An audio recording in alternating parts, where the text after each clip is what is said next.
हरि ओम नमो भगवते वासुदेवाय। श्री ओम नमो भगवते वासुदेवाय। 14वां अध्याय पणिक दल और जंगल के रूपक को समझाना। श्री सुखदेव जी ने कहा, राजन, देह अभिमानी पुरुष शुभ अशुभ और मिश्रित 3 प्रकार के कर्म करता है। इस शरीर के अनुभव के 6 द्वार हैं, 1 मन और 5 ज्ञानेंद्रियां। उन्हें ही 6 डाकू कहा गया है। इनसे विवश होकर जीव मार्ग भटक कर धन लोभी बणिक बंजारों की भांति श्रीहरि की माया से प्रेरित होकर संसार रूपी बीहड़ वन में लूट जाने के लिए पहुंच जाता है। इस संसार रूपी वन में अपने शरीर के द्वारा किए गए कर्मों का फल उसे अवश्य भोगना पड़ता है। इस वन में भटकते हुए उसे व्यापार में सफलता मिले या ना मिले, वह श्रीहरि और महात्माओं की संगति में नहीं जाता।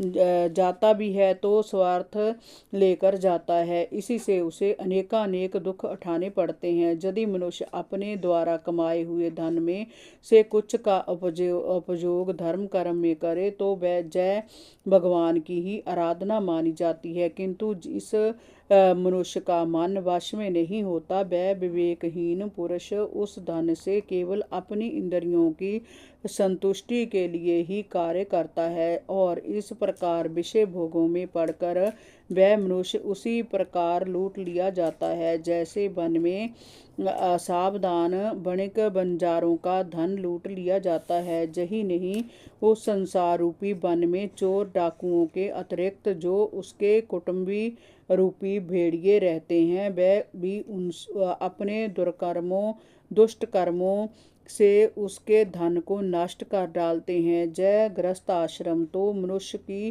कर्म भूमि है, जहाँ इच्छाओं अथवा कामनाओं का जंगल कंटीले झाड़ झंकाड़ के रूप में फैला रहता है।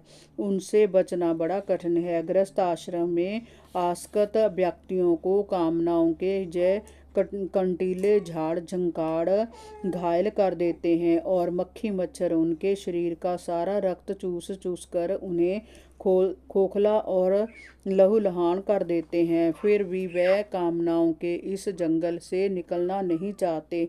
वह इस मृत्यु लोक को ही गंधर्व लोक समझते रहते हैं। वह उसकी नश्वरता और असत्यता से पूरी तरह अनभिज्ञ रहते हैं। धन, स्त्री और पृथ्वी का लोभ उन्हें मृग तृष्णा के समान भटकाता भगाता रहता है। उन्हें पाने की लालसा कभी समाप्त नहीं होती।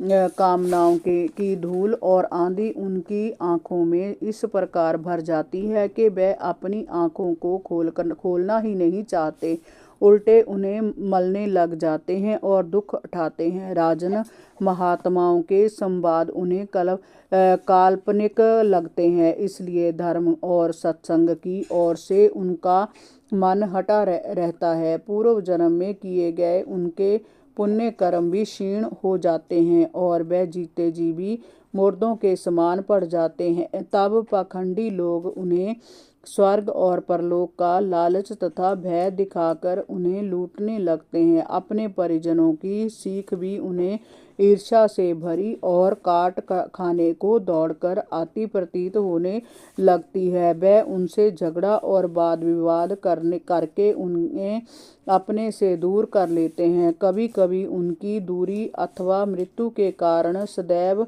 के लिए उनका साथ छोड़ जाना उन्हें अवश्य खलने लगता है, कचोटने लगता है, परंतु वह भी कुछ समय के लिए ही वह उन्हें छोड़कर आगे की सोचने लग जाते हैं। ऐसे में राजा भी अपने स्वार्थ अथवा जनहित के नाम पर उनका रहा सहा धन जब कर के रूप में हड़प लेता है तो वह अपना सिर पीटने लगते हैं। उसे बचाने के लिए वह नियमों के विरुद्ध जाकर अनैतिक कार्य करने लगते हैं। तब वह अनैतिक कर्म उन्हें पतन के गर्त में धकेल देते हैं, परंतु उस समय प्राप्त किए क्षणिक सुख को ही वह परम आनंद मान बैठते हैं। गृहस्थाश्रम के लिए किए गए ऐसे प्रयत्न किसी खड़ी पर्वत चढ़ाई अथवा किसी खाई में उतरने के समान है।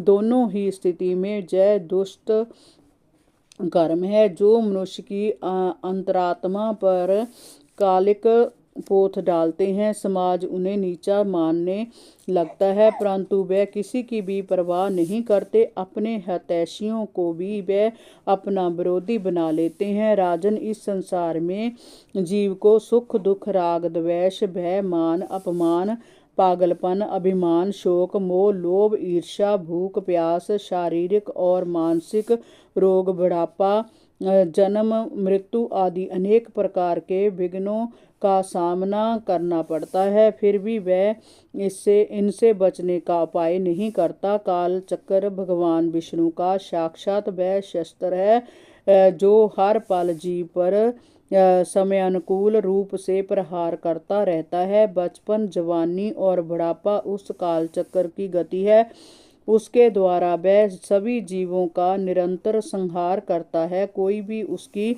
गति को नहीं रोक सकता, परंतु मनुष्य उस कालचक्र कर धारी भगवान विष्णु की आराधना ना करके अन्य दूसरे कर्मों में अपने जीव का यक्ष क्षय करता रहता है। वह नहीं जानता। हरि ओम नमो भगवते वासुदेवाय। श्री ओम नमो भगवते वासुदेवाय।